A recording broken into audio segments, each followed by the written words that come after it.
Welcome.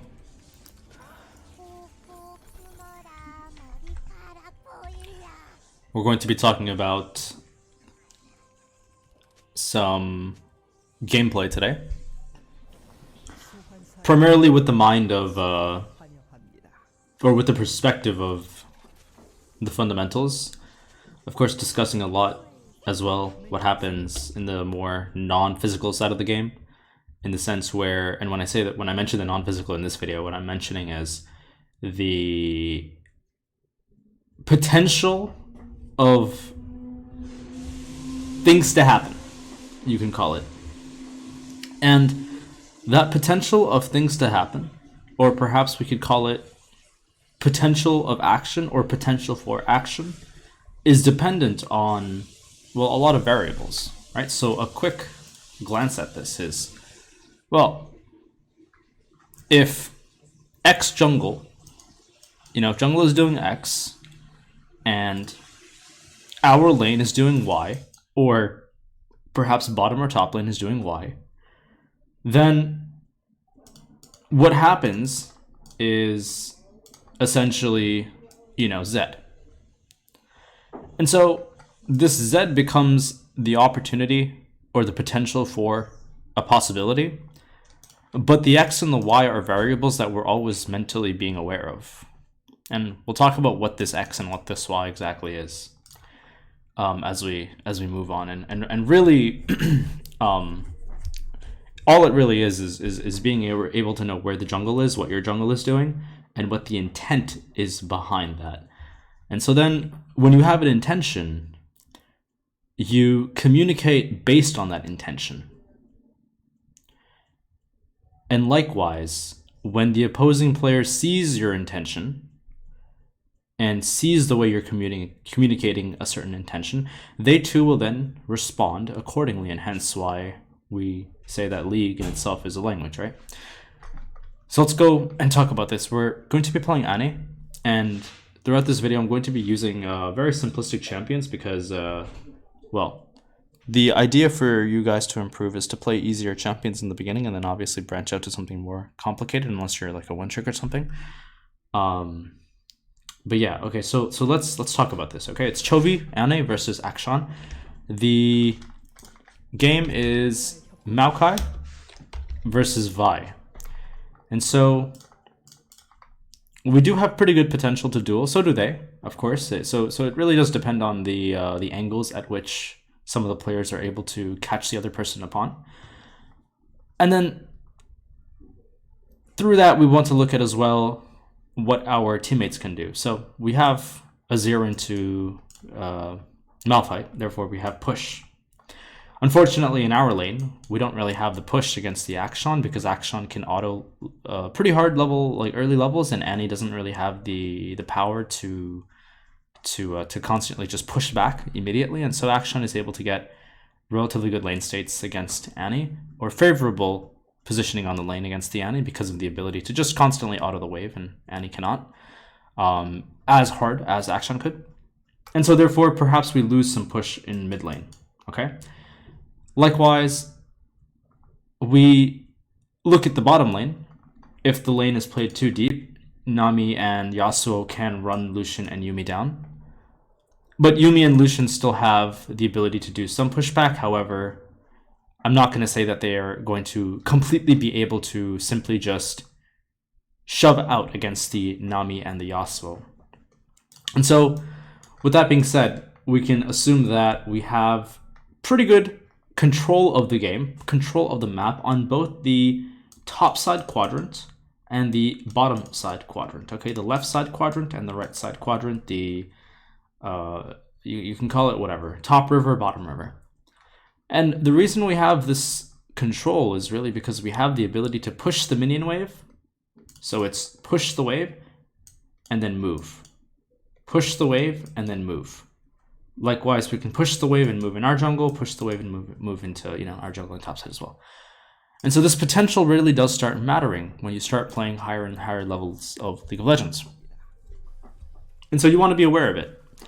And based on these these concepts, you'll be able to know whether how a game will go and if you need to take the -5 or not.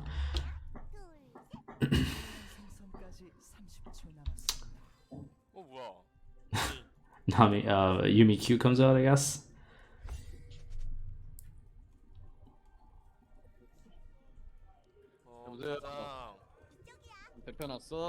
Chovy should not be too far up in the lane, considering Action can just run him down level 1.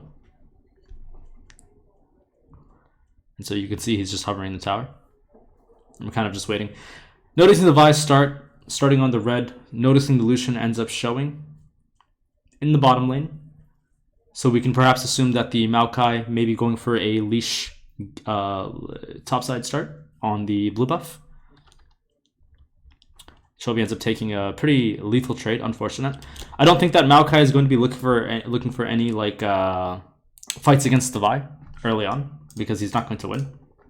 And so we can assume that he's probably just going to go from, you know, from top side start to bottom side, and then the rotation will be very similar on the second rotation of the jungle. Okay, so Chovy ends up face checking the Action level 1. Action uses E, ends up getting an auto off, and because Action's running press the attack, unfortunately Annie simply cannot win because we are running what are we running? We're running first strike. So yeah, unfortunately Action's just able to get a good trade on us.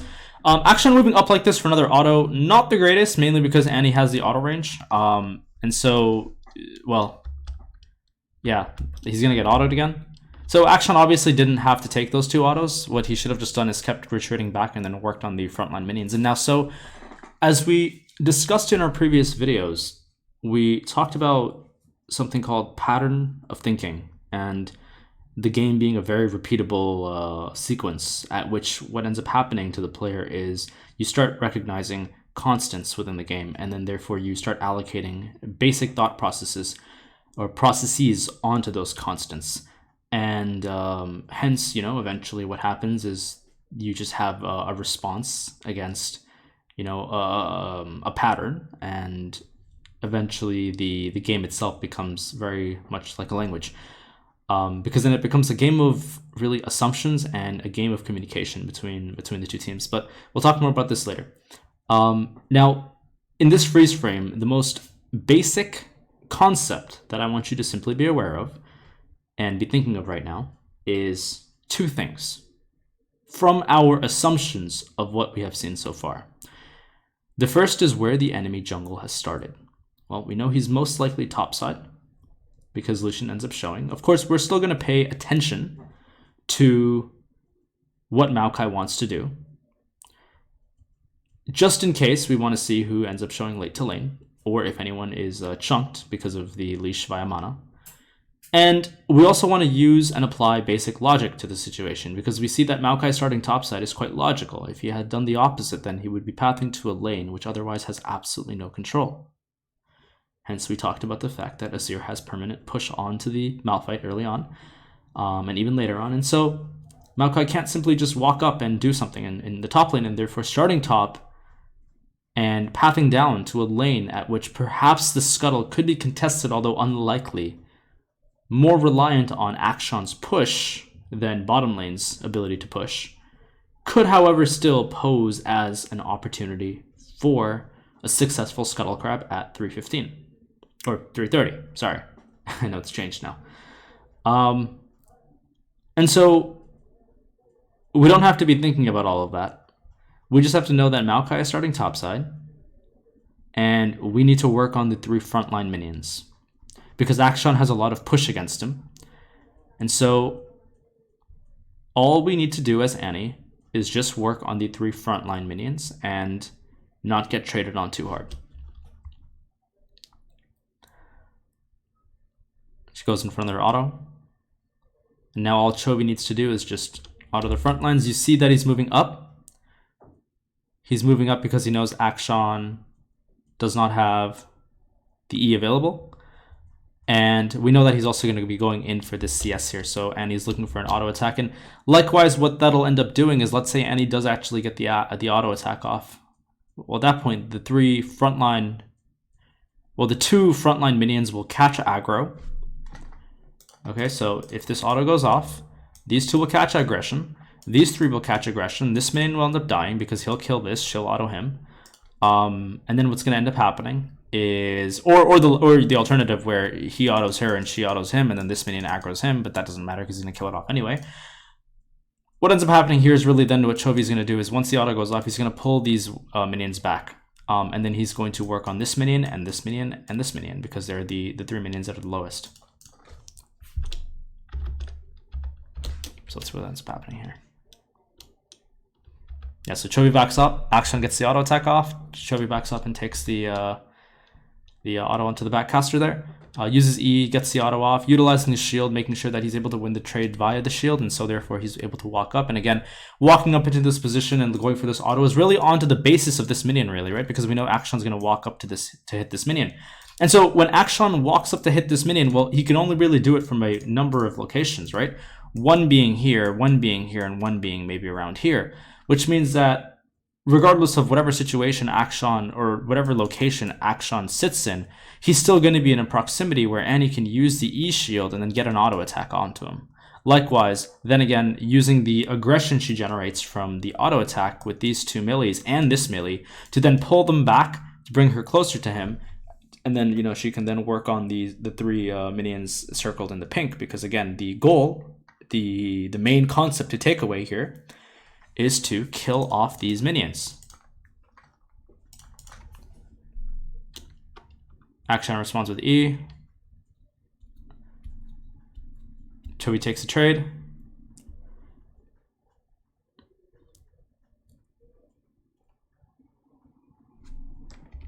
Shield's a little bit too late.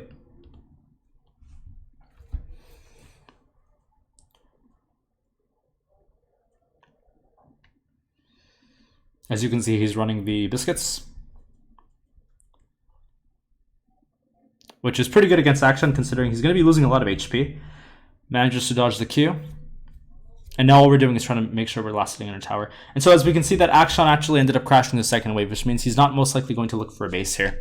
Because it doesn't really buy him anything and he doesn't have any HP or that much HP and mana to regen. And so as we can see, Action probably is now maybe placing a ward down to the bottom side, river. So we know that Action ended up moving to this side, right? But if Maokai is pathing from A down to B, then a ward up here isn't really necessary, unless Action's worried about, like, perhaps Vi being here. But if Action doesn't know that if Action knows that Vi started top and Vi is also pathing down, then most likely his ward's going to be somewhere down here. Okay, there's a small possibility that he assumes that Vi started bottom lane, and that's why he wards here.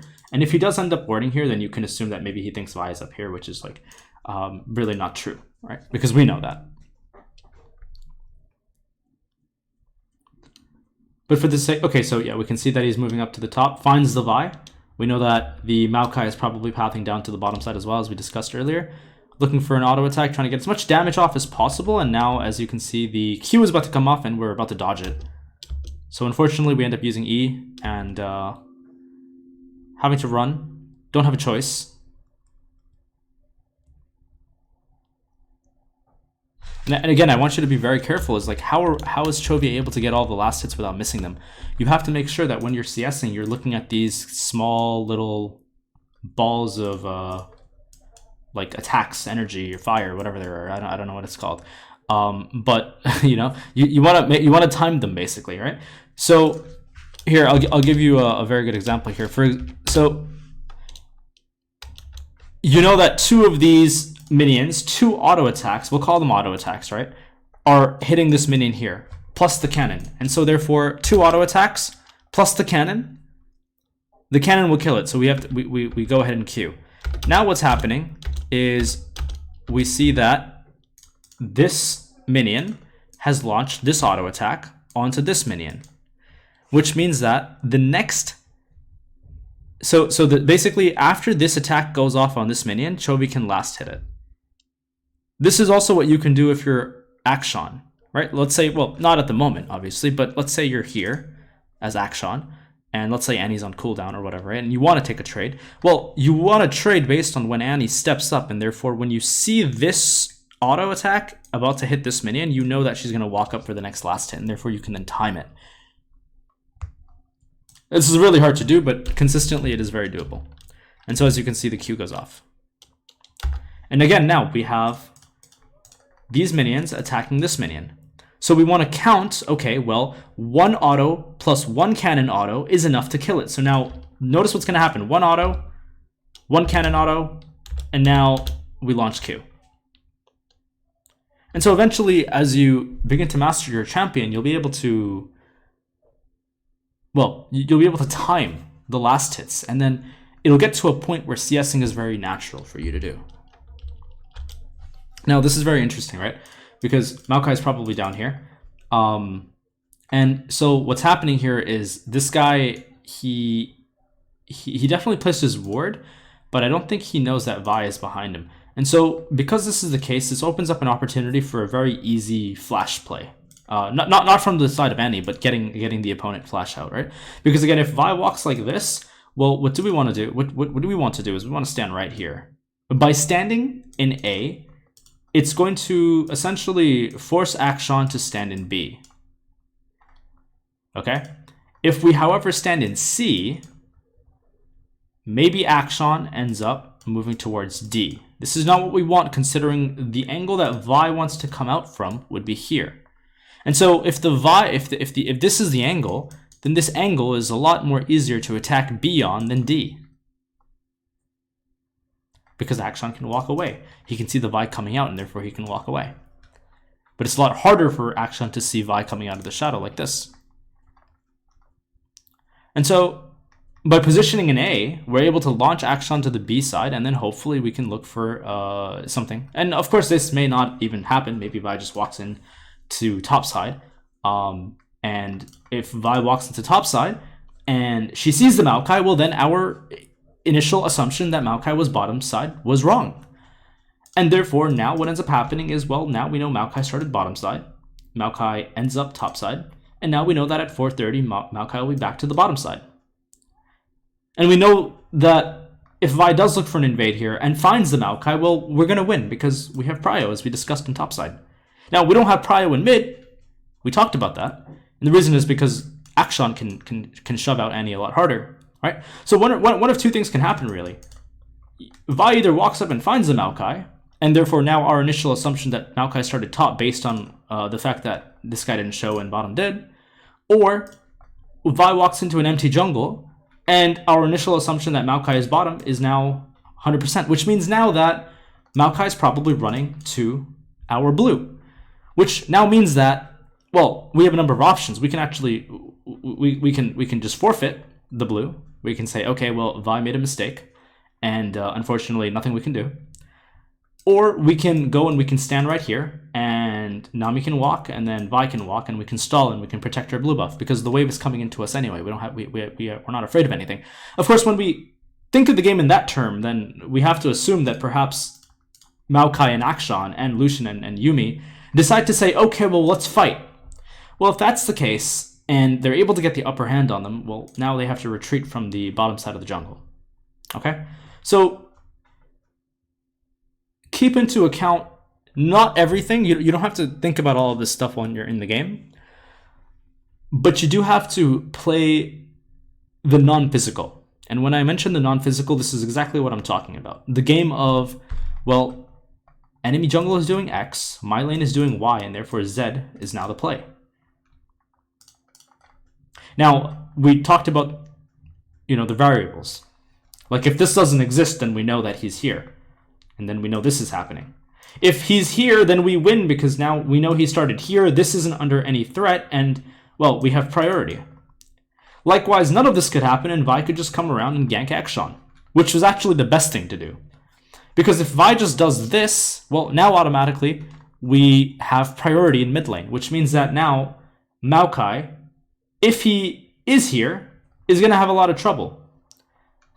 Because now Vi is also here. And therefore now our top side, or our bottom side in this case, is absolutely protected. Yumi and Lucian now have to be aware. They have to back off. And so forth. Okay? And so going back to the initial thing we talked about, standing in A is going to launch Akshan to the B, to the angle of B, and therefore giving Vi an angle to hit Akshan on.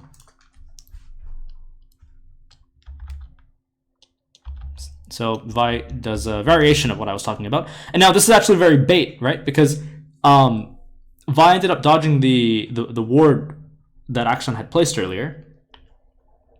And, well, this is a very easy gank, as you can see. And Akshan's very baited by the press the attack.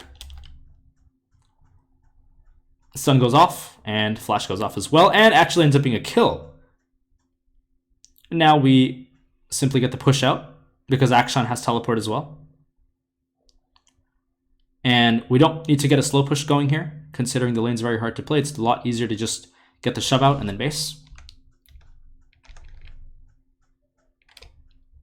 Likewise, we could just take cannon and base. Right? Like if we take cannon and we base, that's also possible. And that's also possible. So what's going to happen on the alternative is if we take cannon and we base, then Akshan teleports, Akshan returns, and then we TP, and then we return. Right? Then what ends up happening is now Akshan has to simply kill off this wave because the wave is pushing into the Annie. And Akshan needs to push out because there's a access casters here. So in that case, what ends up happening then is Maokai might have to hover for the shove out. Which, if Maokai is on golems, let's say for example, or if Maokai is even on the blue buff, well, now the shove out's a lot harder to do. And so if this whole scenario does end up going through where, let's say, Annie teleports, Akshan teleports, the wave then is pushing into the Annie, Vi looks for a regank, and Maokai doesn't cover, and Akshan, well, at that point, Akshan's lane is lost if he gets killed again, right? Well, the response to that is a bot lane dive. Under the assumption that it's possible, and if it's not possible based on the HP values, then, you know, you're winning. Okay? So every response has an action towards it. That action is based on where the opposing player is. Because there's an opportunity for a possibility of something to happen. And that's on the basis of your current understanding of the variables that aren't immediately presented to you. Which would, in this case, would be the X and the Y, because the X and the Y will eventually lead to whatever the Z is. Okay? And so, of course, that line of possibility doesn't happen. And so, in this, I guess, time frame of existence, the Annie and the Vi decide to shove. Which, although isn't great, because again, the downside in this case is you're sharing a pretty large wave of XP. So that's not good. But the upside is you're still getting a push out and you're still getting a bounce back.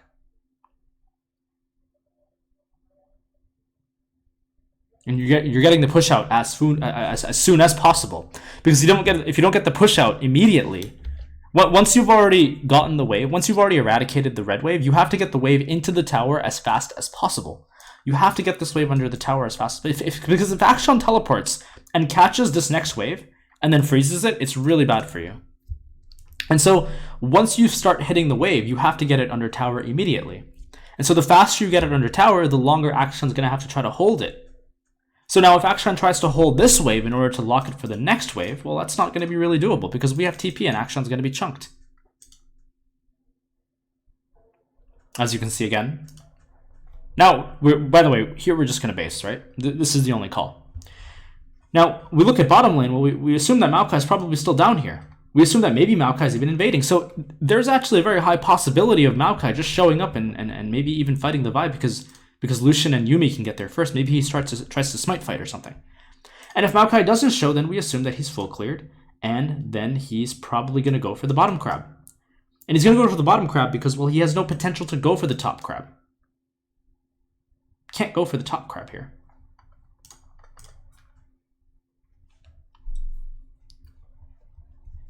Because the 0 will always move down. And so Maokai ends up not showing. We assume that he's still on the bottom side of the lane. And there he is. So he's a little bit slow, a little bit late. So he must have cleared his jungle before he ended up looking for the smite onto the blue buff. Now, we already talked about the fact that he's obviously still going to be playing for the crab on the bottom because he can't play for the crab on the top. And so now the immediate response is, oh shit, well, we need teammates to help our jungler jungle. If we're not there, it's problematic. So Chovy, likewise, will now TP.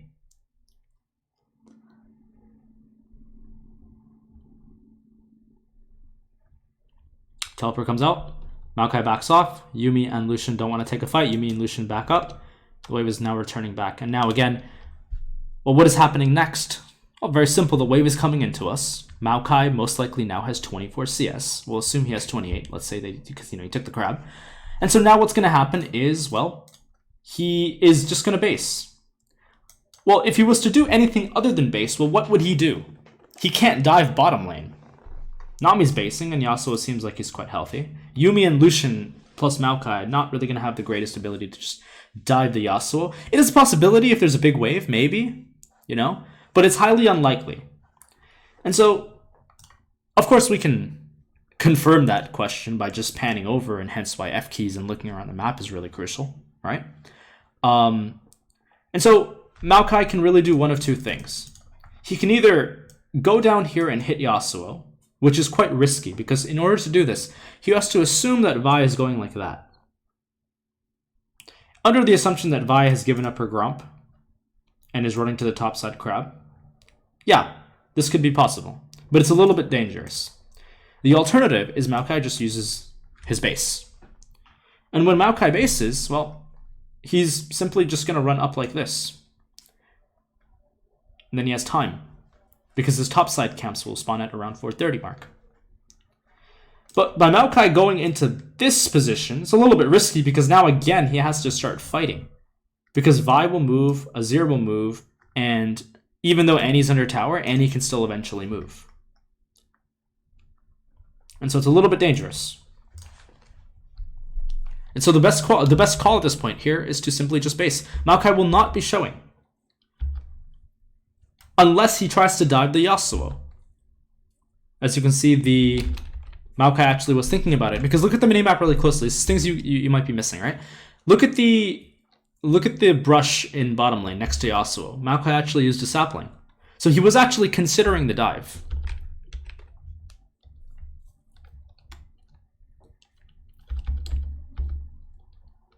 Annie using the stun, backing off here again.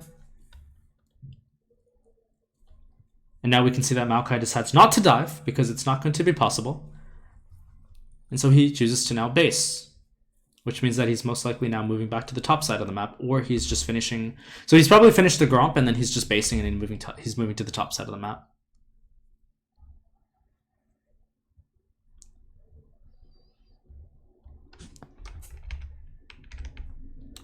Okay. Vi doing the wolves.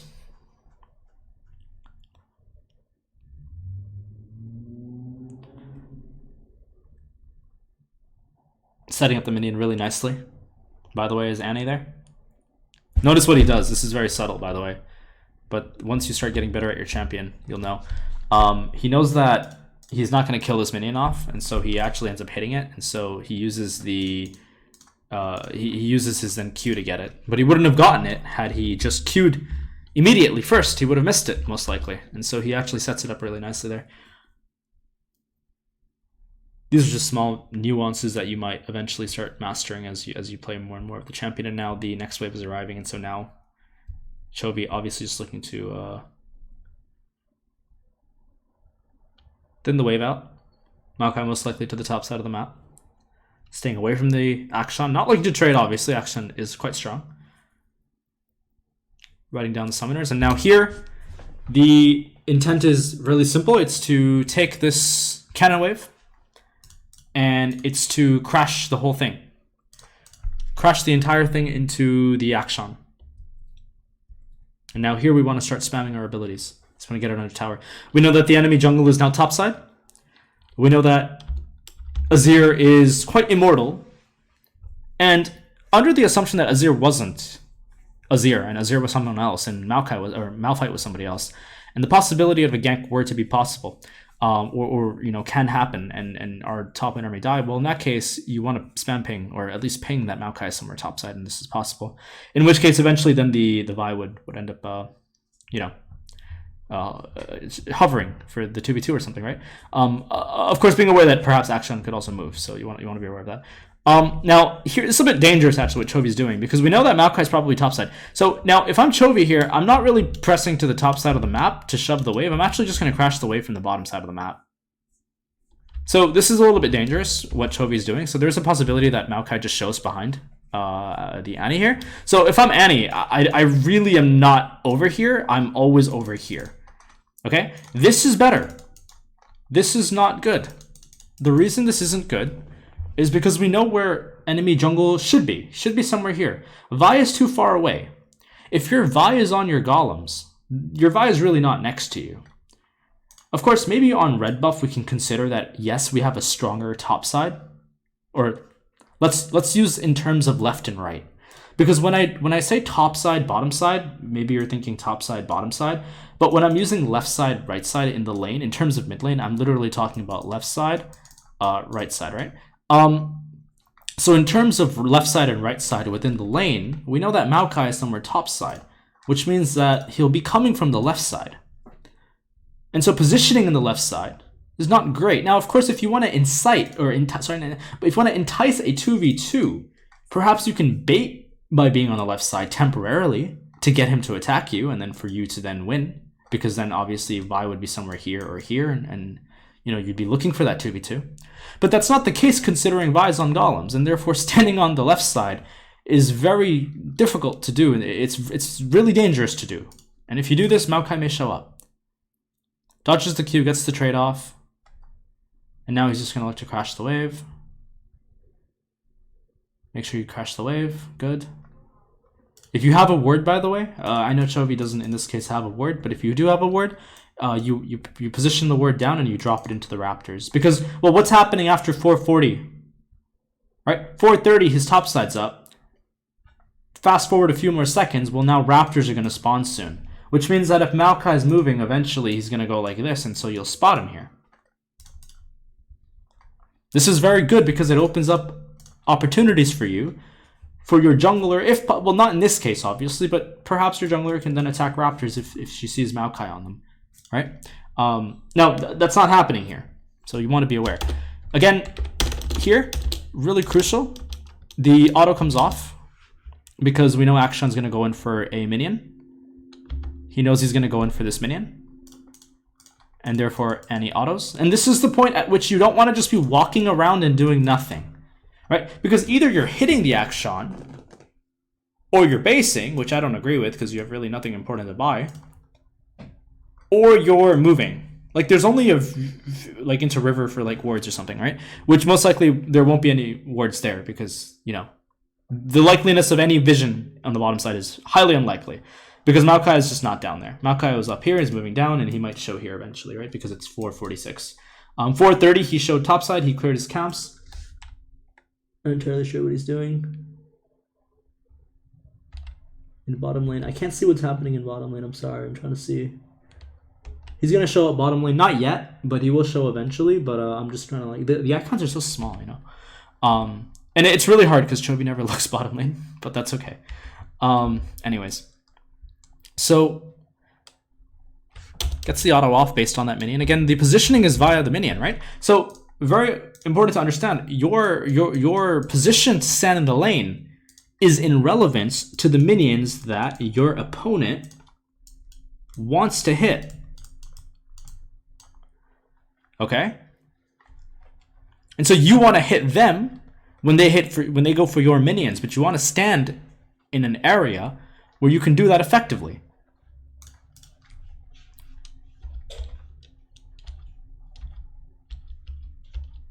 So the auto goes off here. Q goes off. Now at this point, again, you have complete control in the lane. You can shove if you want. You can bounce back if you want. Really depends what you want to do. But in this case, it seems that Chovy just wants to shove.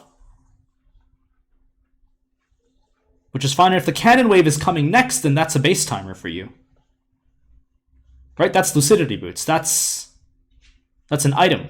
If the next wave is a cannon, then you base, and as you can see, that's exactly what Chovy does, because the next wave is a cannon.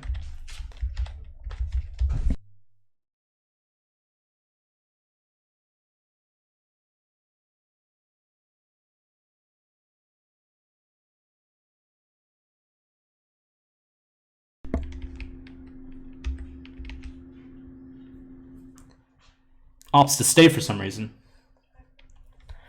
Not entirely sure why he opts to stay. I guess he doesn't care. He just wants to buy something else. So he doesn't want to rush like yeah, so again, right? Like it's lucidity boots, but I don't think it's anything other than that. And so because it's nothing other than that, he just stays. Which is fine, right? That's also fine. I don't see why you would want to run lucidity boots here. Or really, I don't know what else you would buy that would be useful. And so Chovy bases, right? Now, of course, in a different scenario, see, this doesn't take away from the concept of basing. The idea to base is still something that you want to be thinking of. This is fundamental. Now, just because he doesn't base, he doesn't base because he doesn't have anything to buy or he changes his mind, right? Because he issues the base. I think he has an item in mind and then he's like, okay, no, I want to stay. You know, that's fine. But the concept to take away here is that you base on the cannon and therefore you shove prior to the cannon. You know Vi is also looking for a base. Now Vi has to base because Vi can't do anything other than that. Because what was Vi's route? She hasn't based yet. She ended up walking here, getting the gank off. She ended up walking into the jungle, getting completely pushed away because there's no prio in any of the mid lane and bottom lane. And then she ended up just clearing her top side and then basing. So she's basing on a pretty high value. Okay? Because she went for top crab as well, considering the zero hit priority. We talked about this in the beginning of the game.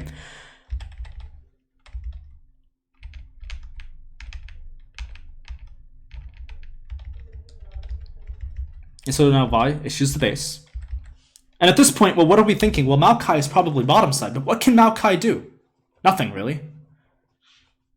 Dragon is unlikely to be taken, considering it's going to take a minute to get it.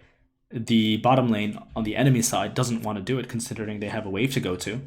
Maokai is not really going to look to invade, considering it's a little bit risky without his bottom lane to do so, and Vi ends up, getting there quite quickly.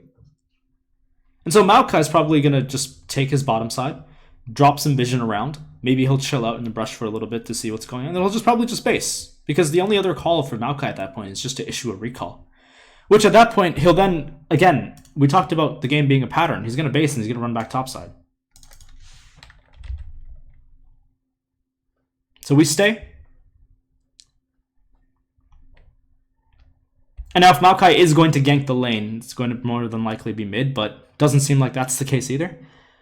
And so now Chovy goes ahead and shoves, and now again, another opportunity presents itself, because Akshan is not in the lane. It's another base timer. And this base timer is better than the initial base timer. Because what can Chovy buy here? Nothing. Chovy can't buy anything here. And so he stays. But now Chovy shoves the cannon wave out, and all of a sudden, he now has a lot of gold to now get something. So now he bases. And the reason he's basing is because it's cannon. So you can shove before the cannon and base, or you can shove after killing the cannon. And being in this state. Now, of course, if the Akshan obliterates this wave as you're like still in lane, you can't base because the next wave isn't a cannon. He'll kill this next wave and then he'll get a bounce back immediately, like on the next incoming wave after that, and that's not optimal for you. And you're gonna lose minions off that. See, the goal is not to lose minions, because minions give you items, gives you gold. Gold allows you to buy items, which allows you to be more competent as a champion. And so Chovy goes ahead, shoves the cannon, knows that Akshan has no response on this wave, and then bases. And likewise, Maokai also now should base, because what can Maokai do? Nothing. He can't gank bottom lane, can't really go into the river, can't do the dragon, can't invade. And so he bases and he goes back to topside. So Maokai should be moving up here soon. And so we talked about the fact that Maokai has very little agency in this game, considering there's very little priority in bottom lane to play off of, considering the dynamic of the matchup. And there's almost no priority to go off of on the side of Maokai and topside, considering it's a 0 into Malphite. And as the game progresses, Annie is able to gain items, and eventually she'll be able to match Akshan even easier within the push. And so the game of priority is really just slowly diminishing for the side of Maokai, which is only going to make the game harder to play. It's only going to make dragons harder to get. Perhaps there's an opportunity to swap and run for Shelly at 8 minutes, but even that, it's like, it's not going to be easy. Azir ends up getting a kill. He ends up getting killed by the Malphite, which is quite unfortunate considering how big of a wave he just lost. Now, I'm quite surprised that Malphite was able to solo kill the Azir. And it's a very tragic position in top lane, really. That's okay. Of course, we can talk about how Azir was playing. Like, he was playing kind of poorly. He was not really looking for base timers, and he wasn't really looking for... he didn't really play it the best. That's okay. Maokai is most likely back to the top side. And so, the point of this VOD, really, is to show you that there is a... there's a constance. There's a constant pattern of where the enemy jungle can go based on the routes and their spawn timers, and the states at which the side lanes, including your own, is played at. Based on these two variables, both the jungler's position and the state of the lane, you can begin to come up with opportunities of play. But the takeaway here, really, is that it has to be a constant awareness. It has to be a collective awareness.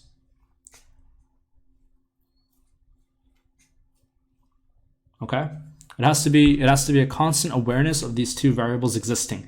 And if you lose track, then that's okay. You can still, well, you can move. You can find vision, and then you can go back to this perspective. We can call it, in this case, the perspective of X and Y, and what these two variables mean for the play, right? Which would, in this case, be Z. Or for the sake of the context, it would be Z. Okay?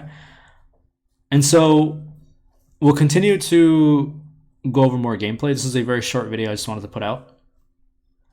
But this is just giving you a very surface level scope of understanding of, well, jungle can be A, then he'll be B, then he'll be A, then he'll be B, and then this constantly, happens over and over again. Now, of course, this will shift, but this shifts based on what happens. So let's say, for example, Maokai shows A, Maokai goes B, Maokai tries to fight. Well, now this hypothetical fight will delay him from going to A. And so this time has to be factored in. But the transition back to A is inevitable, unless it's like a split map. But we're honestly, this is a fundamental video. This is a basics video. Okay, we're not going to talk about every little detail. Now, of course, it's interesting, right? Because what I'm saying can be very contradictory. The concept of returning back to where you started doesn't necessarily apply when the map is split, or if it's just not worth the going to, because the variable of priority and what could happen had you gone to that side of the jungle also exists. And therefore, this isn't like an end-all be-all, this is how League of Legends is played, because if it was that easy, then everyone would have been doing it. But this is a start, and this is for the players that really don't know what's going on yet.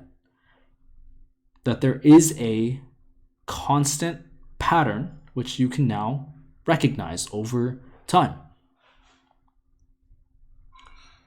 But this gets complicated as we go through. More and more gameplay, we look at things in more detail.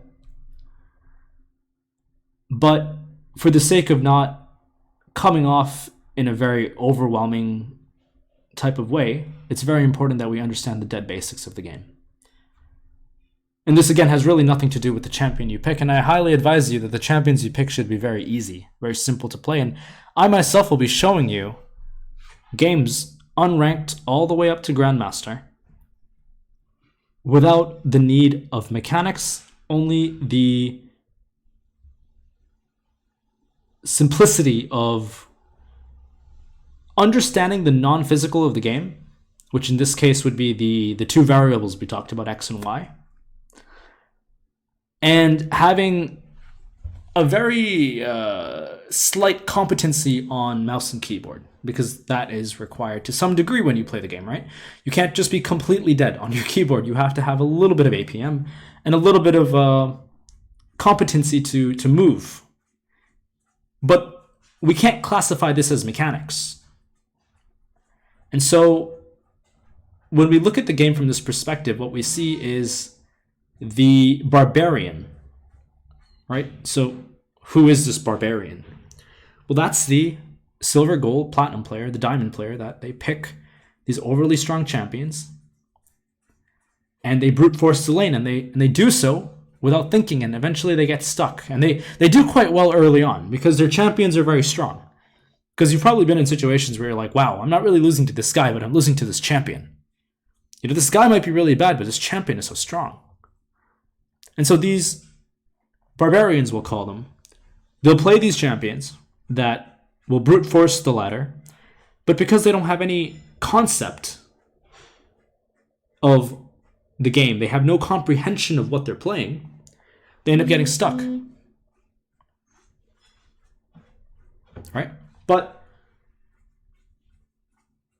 when a barbarian can become comprehensive, then it becomes a very scary thing to deal with. Okay? Anyways, this is a very dead basics. I didn't really even go into much of the gameplay because I just want to cover really just the tip of the iceberg for now. But rest assured, we're going to be talking a lot about in-depth details of the game because there's so much to talk about. But we do it in a matter or in a way that is methodical, in a slow-paced way where it's understandable. Okay? So we're going to end the video off for now, and I will be regularly posting, so stay tuned and I will see you for the next video. Take care.